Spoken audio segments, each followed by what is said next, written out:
unataka uthaminiwe, unataka usaidiwe, uheshimiwe.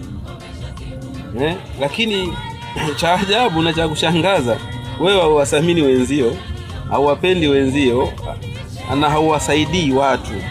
Alafu wewe ndio unataka usaidiwe. Inakuwa ni kipengele kidogo hapo.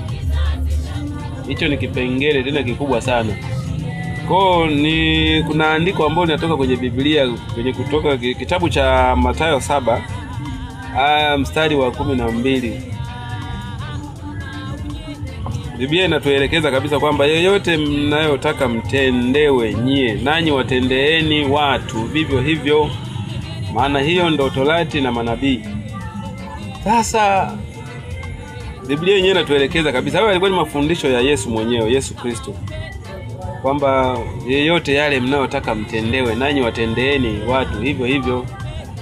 Sasa inashangaza na kusikitisha kwamba mtu unakuta hasamini watu, hapendi watu, hasaidii watu, afu yeye yote hayo anataka afanywe yeye. Inakuwa ni kitu kigumu sana. Inakuwa ni kitu kigumu kwa sababu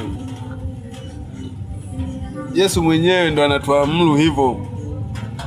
Unaona? Na hiyo huwa napenda sana mimi kuita kwamba ni kanuni. Hiyo ni kanuni ya dhahabu. Kwa lugha nyingine wanaita golden rule. Golden rule. Kwa lugha ngeni hiyo sasa. Wapendwa, nahisi tu ujumbe wangu unaishia hapa.